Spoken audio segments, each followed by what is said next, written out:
What's up, you guys? Slasher Movies here. 2015 is over. We're already in the midst of 2016, and it's time to take a look back one last time and count down the top 10 best horror movies of 2015.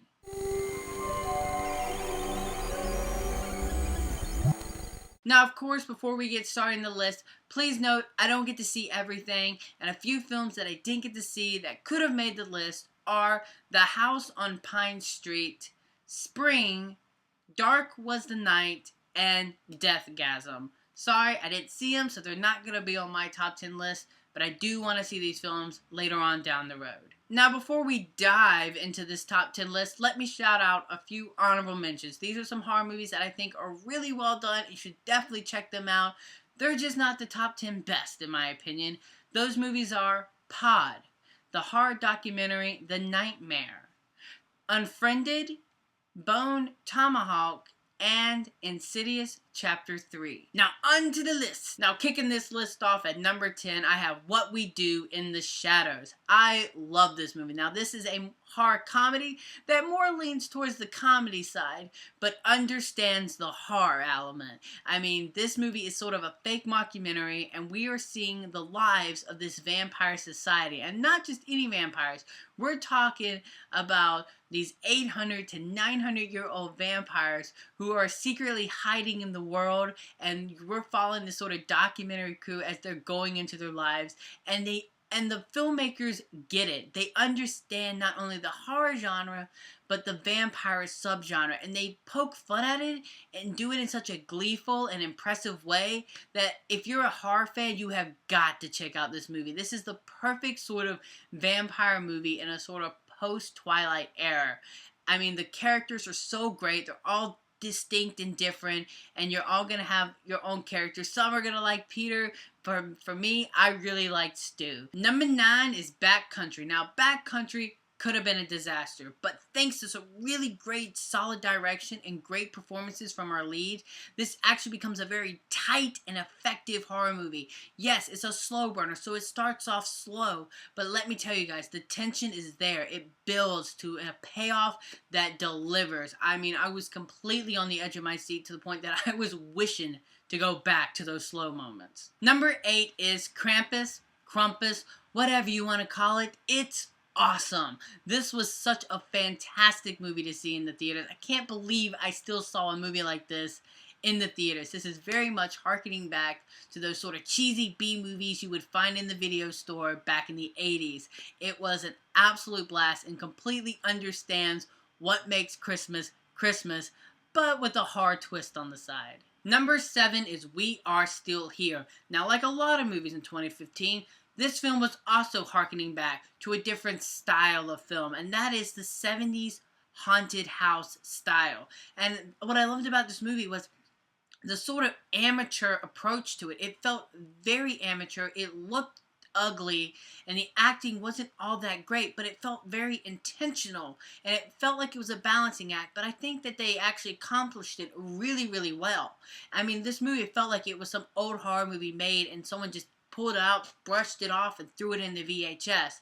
And like Backcountry, it is slow, and there is a build to it, but you sense that something sinister is going on, and when the ending comes, man, does it explode. It was so intense and so just insane that you can't even believe what you're watching. Number 6 is The Hollow. This is a fantastic creature feature, and I love the vibe and tone that this movie had. It felt like this fantasy folklore, like the scary bedtime story you would tell your kids, and I love that. It utilizes sort of Ireland surrounding to its advantage, and the effects, the visual effects on these creatures are so good that they're so terrifying. And I thought the scares were really well done, and I thought it offered some really great, intense moments. My number 5 film is Creep. Let me tell you, Mark Duplass will forever be a creep now to me. Anytime I see him, I'm going to think there's something mentally wrong with that guy, because he kills it in this movie. He gives such an incredible, disturbing performance, and yet he's so funny in this movie. It's so bizarre. This movie is very bizarre and odd, but it's intentionally, and I love that about this movie. And it is slow, but let me tell you, this movie goes in a direction I was not expecting it to go in. And the last 20 minutes was so terrifying. Seriously, guys, this movie offers one single shot that was so terrifying that calling this movie creep feels like an understatement. Number 4 is Good Night Mommy.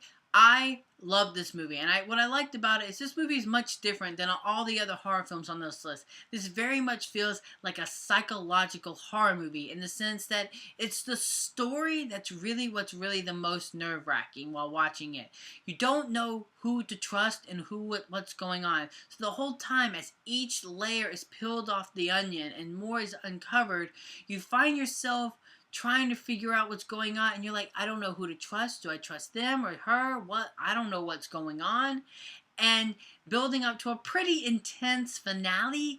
Now, there is a big reveal in this movie, and I'll admit I wasn't a big fan of it, but I thought the build-up and the mystery leading up to it was so well done, I can slide that under the rug. My number 3 film is The Visit.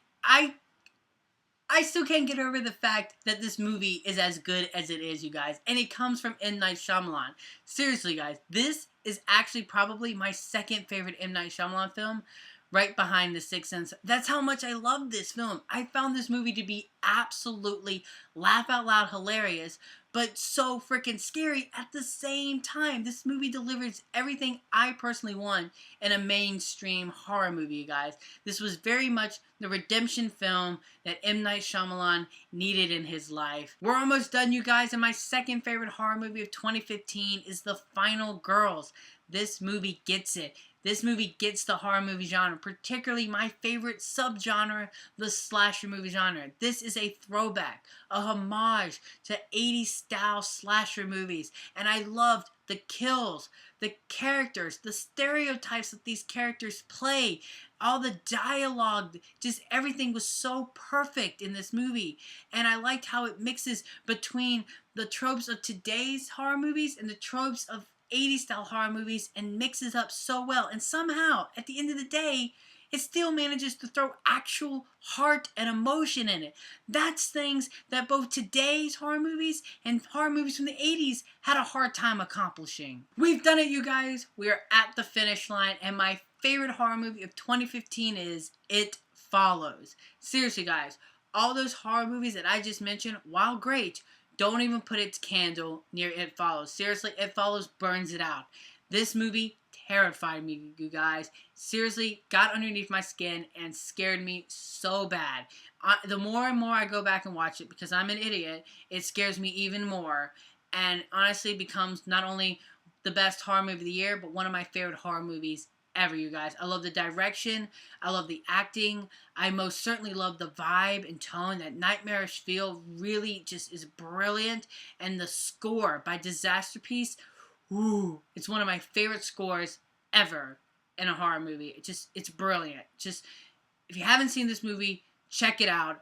But prepare for some hardcore nightmares. I can't walk in any public places anymore without thinking of It Follows. It has seriously left its mark on me, and when a horror movie does that, it's more than one. So there you have, you guys. Those were my top 10 best horror movies of 2015. Let me know in the comment section below, what did you think of my list, and what are the 10 horror films you loved in 2015? I'd really like to know. Let's talk, and until next time, you guys, I'm the Slash Movie Viewer, and you guys have just been slashed.